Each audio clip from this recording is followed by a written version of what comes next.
Assalamualaikum warahmatullahi wabarakatuh. Di sini kami akan mempresentasikan mengenai proyek UAS Operasi Teknik Kimia 3 yang disusun oleh saya sendiri, Devi Handayani, dan Melisa Putradelia.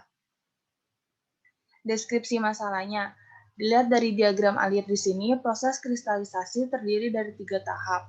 Umpan yang memasuki unit kristalisasi adalah larutan garam aqueous yang masih encer, yang dihasilkan dari rangkaian proses sebelumnya.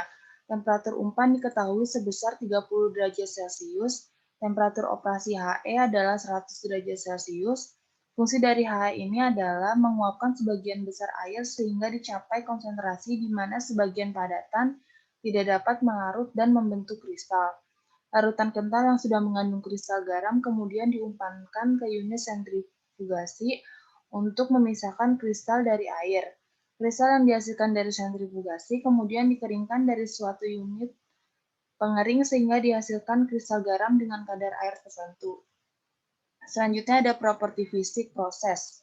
Yang pertama melalui proses evaporator, lalu proses kristalisasi. Setelah proses kristalisasi selesai, produk kristal yang dihasilkan tidak dapat langsung didistribusikan karena masih ada sisa cairan di produk tersebut.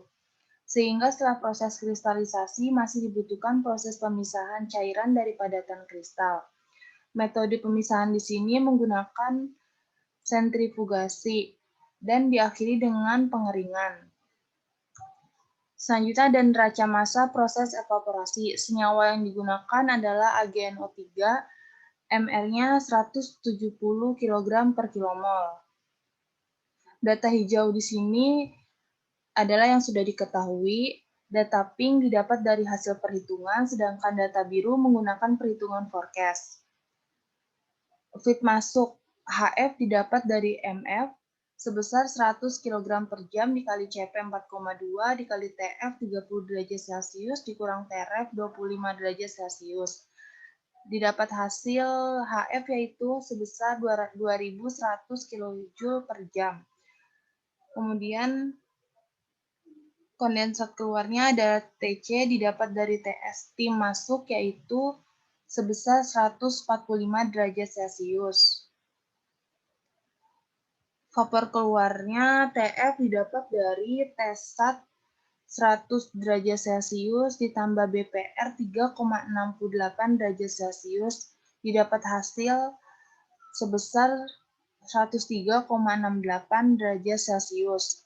Steam masuknya Hg didapat dari perhitungan forecast sebesar 2739,74 kJ per kilogram.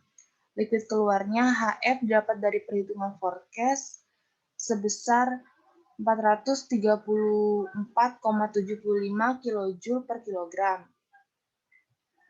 Selanjutnya, neraca massa proses evaporasi di unit kristalisasi. H2O didapat dari perhitungan mFit 27,27 kg per jam dikurang K2CR2O7 9,49 kg per jam, hasilnya yaitu sebesar 17,78 kg per jam. mFit didapat dari ml liquid di proses evaporator sebesar 27,27 kg per jam. M produk dari AgNO3 liquid ditambah AgNO3 solid ditambah H2O. Dapatkan hasil sebesar 27,27 kg per jam. Unit kristal yang digunakan di sini adalah tipe Forced Circulation Crystallizer. Crystallizer jenis ini menggunakan prinsip sirkulasi cairan di mana umpan maupun hasil kristalisasi akan masuk ke dalam shield and tube HE untuk didinginkan. Pada badan kristalizer akan terbentuk campuran kristal dari dan cairan induk, maka akan terjadi tumbukan antara cairan dengan kristal sehingga suhu campuran akan meningkat. Untuk mendinginkannya diperlukan medium pendingin. Adanya pompa menyebabkan cairan induk akan mengalir secara turbulen baik di dalam HE maupun di dalam badan kristalizer. Maka akan terjadi sering tumbukan untuk menghasilkan kristal. Bila kristal sudah terbentuk, maka kristal akan turun karena adanya gaya gravitasi dan perbedaan massa jenis. Kristal dari kristalizer jenis ini berukuran antara 30 sampai 100 mesh. Di sini ada gambar dari tipe kristalizer ini. Selanjutnya ada tipe kristalizer lainnya. Yang pertama ada Oslo Surface Cooled Crystallizer. Prinsip kerja dari kristalizer jenis ini adalah dengan adanya pendingin dari refrigeran yang digunakan, di mana umpan berupa cairan induk dimasukkan ke badan kristalizer dengan suhu yang lebih tinggi dari suhu refrigeran atau suhu cair refrigeran minus. Di sini ada gambar dari tipe kristalizer jenis ini. Kemudian selanjutnya ada kristalizer tipe Oslo evaporative crystallizer. Kristalizer jenis ini mengkombinasikan antara pendinginan dan evaporasi untuk mencapai kondisi supersaturasi atau larutan lewat jenuh. Larutan induk terlebih dahulu dilewatkan melalui sebuah HE yang berada dalam evaporator untuk dipanaskan. Berikut adalah gambar dari tipe kristalizer jenis ini. Dan yang ketiga ada kristalizer forced circulation bubble surface cooled crystallizer. Kristalizer jenis ini menggunakan prinsip sirkulasi cairan atau larutan induk, di mana umpan maupun hasil kristalisasi akan masuk ke dalam shield and tube HE untuk didinginkan. Di sini ada gambar dari tipe kristalizer jenis ini. Selanjutnya akan dilanjutkan oleh rekan saya, Melissa Putri Ardelia. Prinsip kerja kristalizer. Prinsip dari kristalisasi adalah bahwa senyawa padat akan mudah terlarut dalam pelarut panas bila dibandingkan pada pelarut yang lebih dingin. Jika suatu larutan senyawa tersebut dijenuhkan dalam keadaan panas dan kemudian didinginkan, senyawa terlarut akan berkurang kelarutannya dan mulai mengendap, membentuk kristal yang murni dan bebas dari pengotor. Kemurnian zat ini disebabkan oleh pertumbuhan kristal zat terlarut, sehingga zat-zat ini dapat dipisahkan dari pengotornya. Di samping ini ada contoh dari kristalisasi. Next. Prinsip kerja evaporator.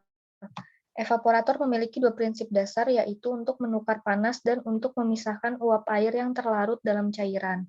Pada umumnya, evaporator terdiri dari 3 bagian, yaitu tempat penukar panas, bagian evaporasi atau tempat di mana liquid mendidih lalu menguap, dan bagian pemisah untuk memisahkan uap dari cairan.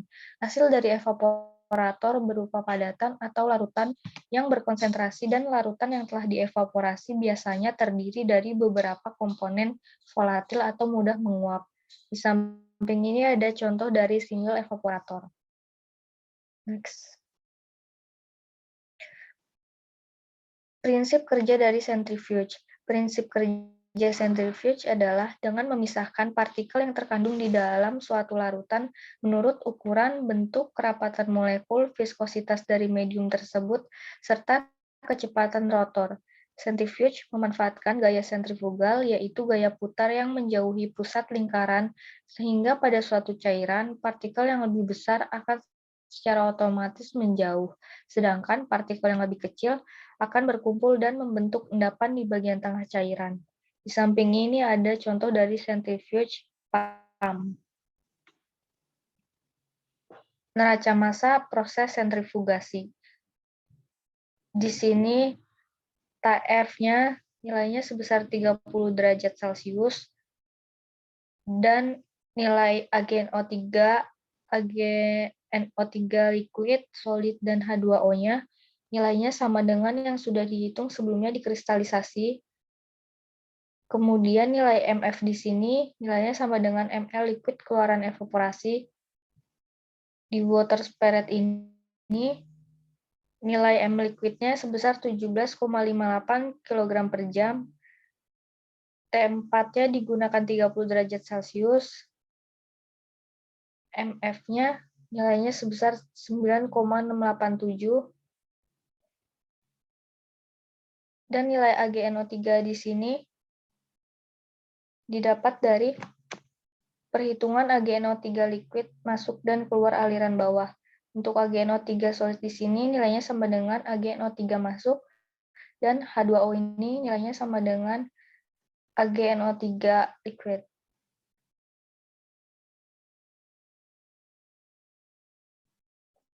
Neraca masa proses pengeringan. Di sini ada aliran air in, air out, feed, dan produk. Di sini untuk TRN-nya menggunakan 130 derajat Celcius. Dan kemudian didapat hasil enzimnya sebesar 0,1 kg per jam. Untuk air out-nya digunakan TR out sebesar 75 derajat Celcius.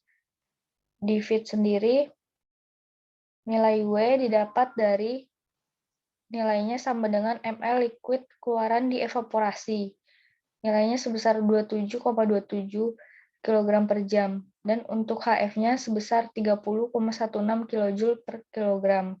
Untuk nilai produknya sendiri, didapat MP total sebesar 5,32 kg per jam, MW remove 0,14 kg per jam, dan HP 54,55 kJ per kilogram.